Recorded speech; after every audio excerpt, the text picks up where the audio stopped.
1 Oktober 2024 menjadi penanda bagi anggota DPR RI terpilih untuk dilantik sebagai anggota legislatif periode 2024-2029. Pada perhelatan pemilu 2024, meski hanya meloloskan 8 partai politik, namun jumlah anggota DPR yang ditetapkan oleh KPU untuk periode saat ini menjadi yang terbanyak sejak 15 tahun terakhir. Dari 580 anggota DPR yang akan dilantik hari ini, nama Zulfikar Ahmad dari fraksi Demokrat asal Dapil Jambi menjadi anggota Dewan yang tertua dengan usia 78 tahun.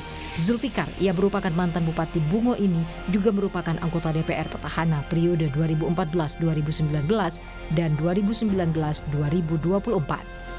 Selain anggota yang paling tua, ada juga anggota DPR yang paling muda. Ia adalah Anissa Mahesa. Perempuan berusia 23 tahun ini merupakan anak dari almarhum politisi Partai Gerindra yang juga mantan anggota DPR Desmond Mahesa. Sama seperti ayahnya, Anissa juga maju ke Senayan melalui Partai Gerindra dari Dapil Banten. Sesuai UU MD 3, Ketua DPR juga menjadi jatah bagi partai pemenang pemilu 2024, yakni PDI Perjuangan.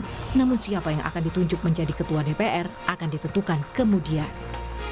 Bahwa dalam periode ini tidak ada perubahan Undang-Undang MD 3. Nah, sehingga pimpinan DPR tentunya mengacu pada Undang-Undang MD 3 yang masih berlaku pada saat ini.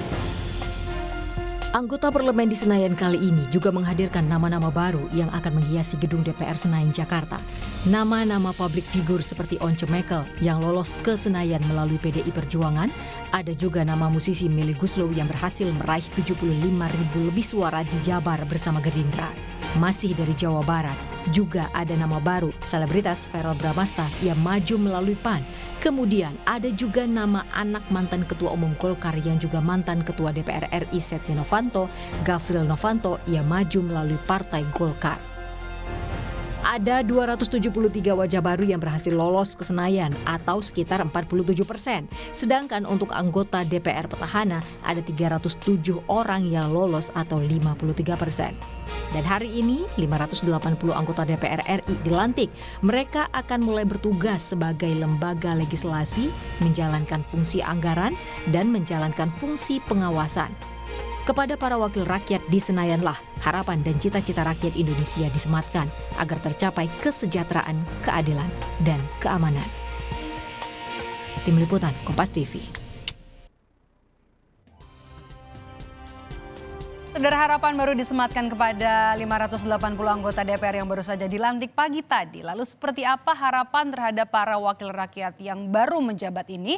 Kita akan bahas di Rumah Pilkada. Bergabung bersama kami langsung di studio Orange Palmerah, Jakarta. Ada Direktur Eksekutif dari Lingkar Madani, Bang Ray Rangkuti. Bang Ray, selamat sore, terima kasih sudah hadir langsung. Kita di Rumah Pilkada ya, bukan di Rumah Rakyat ya. Yang tadi dong, yang 700 lebih itu.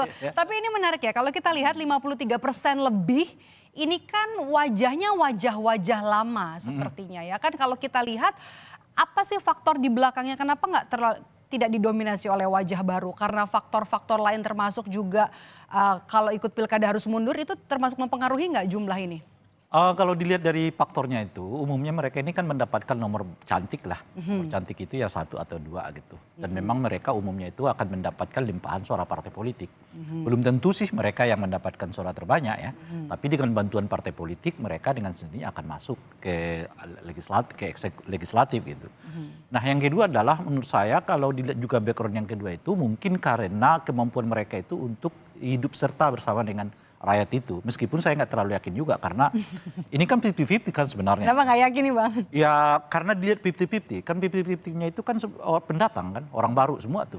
Jadi sebetulnya kalau disebut dengan faktor yang keduanya, ya 50% dari itu kenapa nggak bisa dapat? Kan asumsinya mereka juga hidup bersama dengan rakyat yang kita sebutkan itu tadi gitu ya. Nah, yang ketiga adalah mungkin karena faktor partai gitu. Jadi ada unsur ketokohan mereka itu faktor kedua, tapi juga ada unsur karena partai politik gitu. Nah, itu yang mengakibatkan setengah dari anggota DPR yang sekarang ini tetap wajah lama gitu. Petahana yang kembali maju. Tapi sebetulnya kalau dilihat dari aspek ini, ya kita mau mengatakan perubahannya ini gede. Setengahnya angkut kok gitu. Setengahnya orang baru itu. Itu persis seperti 2024 yang 2019 yang lalu, yang kurang lebih setengahnya itu hilang, setengahnya masuk orang-orang baru. Meskipun orang-orang barunya kalau saya ini Apa artis, belejetin orang lagi ya. dalam juga? Iya. Oke, keluarga juga? Keluarga. Jadi mayoritas adalah berasal dari keluarga politik gitu. Atau berasal dari lebih dekatnya lagi dinasti politik gitu. Jadi totally kalau saya lihat data yang dikemukakan oleh Formapi misalnya ya, hampir 20% anggota DPR yang sekarang itu masih terkait dengan dinasti politik gitu.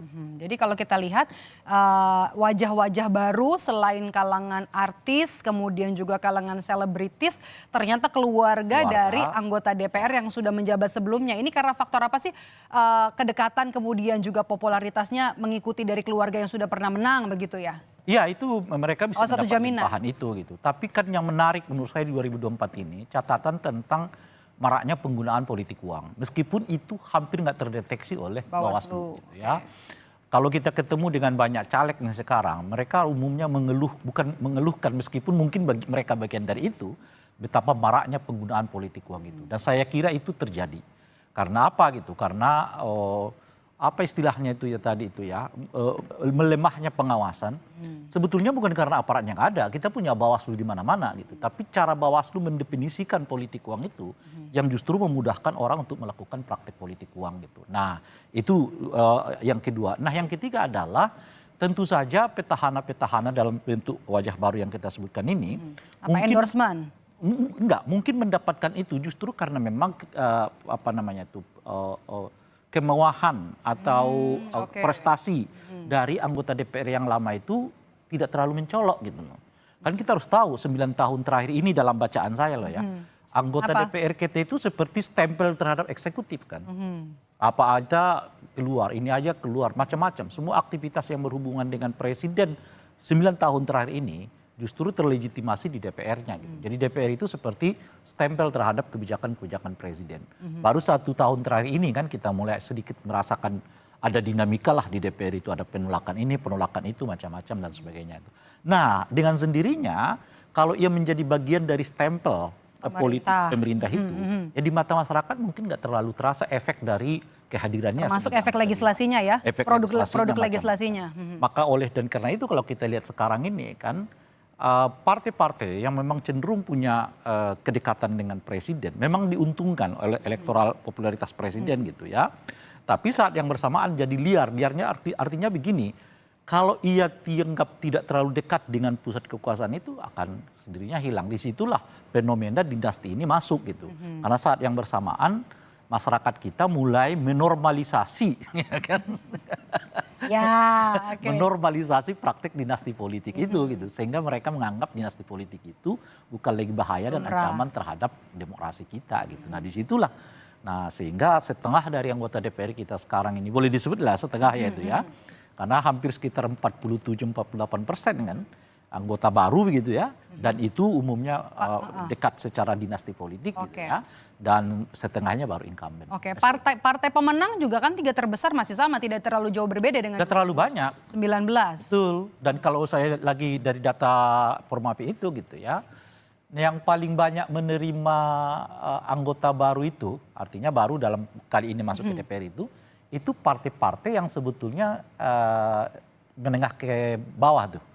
Jadi Nasdem punya sosok kader juga ya, yang kuat ya. Ya, ada Nasdem, ada PAN, ya kemudian juga PKS. Itu adalah partai-partai yang paling banyak mendorong kadernya untuk masuk sebagai kader baru gitu. Karena memang mereka, PKB juga termasuk, karena memang mereka mendapat limpahan suara ya dari hasil Pilpres yang kemarin. Gitu ya. Sehingga mungkin karena itu mereka mendapatkan apa istilahnya itu ya, pemain-pemain baru lah untuk masuk ke DPR yang sekarang. Gitu. Ya pun juga sebenarnya paling gampang adalah artis atau keluarga petahana yang juga memang sudah terkenal jadi vote getters begitu ya? Ya, di daerah-daerah yang bersangkutan. Oke. Ini menarik sekarang. Kan harusnya agendanya hari ini adalah memilih penunjukan pimpinan ya, begitu pimpinan DPR. Apakah nanti kemudian akan tetap menggunakan undang-undang MD3? Hampir bisa dipastikan menggunakan itu. Kenapa gitu? Karena dalam aturan itu kalau mau ada perubahan terhadap mekanisme ada 2 tuh, mekanisme pimpinan dan mekanisme penambahan komisi atau tidak. Nah itu ditetapkan pada masa sidang pertama dari periode pertama mereka dilantik. Hari ini berarti hari ya? Ini, ini masa sidang pertama mereka kan. Jadi kalau tidak ada perubahan pada masa sidang pertama ini, ya dia harus menunggu pada masa sidang berikutnya, itu artinya tahun depan.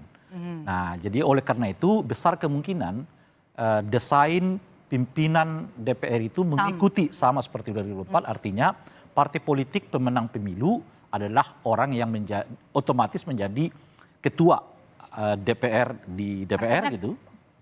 Kembali lagi akan jatuh ke Puan Maharani begitu ya? Kita soal orangnya nanti yang kedua kan, yang sudah pasti itu PDI yang ambil gitu ya. Nah, apakah PDI ngirim cuma satu calon tunggal? Kalau ngomong peluang gimana nih Bang? Ya, yang udah pasti kan Puan kan kalau dalam konteks yang sudah mereka dorong tuh cuma Puan kan. Berarti hampir bisa dipastikan Puan Maharani akan kembali menjadi calon pimpinan DPR gitu. Nah, kalau soal komisi, karena nggak dibahas di sini, menurut saya baru akan bisa tahun depan dibahas.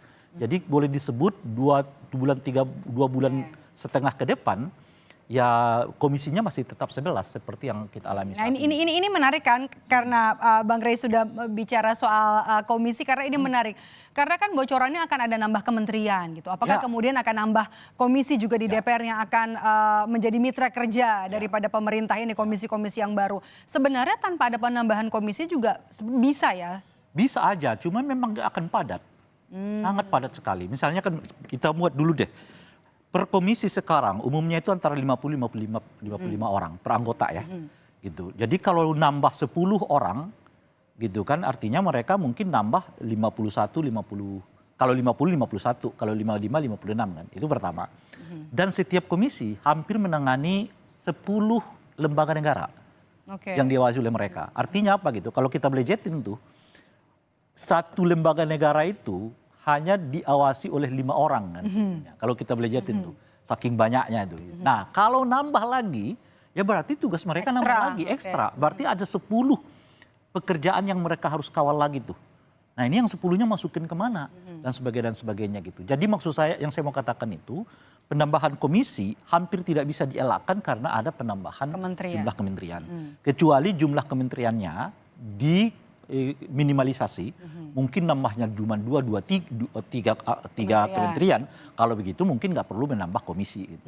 Tapi kalau sampai 10 kementerian itu... Bocorannya gimana sampai 10 Bang? Ya kan yang paling populer kita dengar ini kan 44 kementerian kan, itu yang paling populer gitu.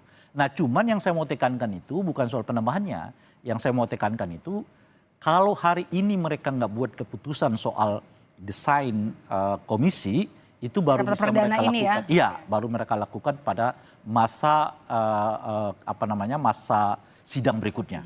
Nah, masa sidang berikutnya itu yaitu tahun depan. Setelah pelantikan tentunya. Setelah pelantikan karena kementeriannya juga terbentuk jelas arahnya. Gimana membentuk komisi yang kita nggak tahu model-model kementerian yang dibuat. Kita masih tunggu, nanti rapat juga masih bakal digelar hari ini. Hari ini agendanya masih panjang.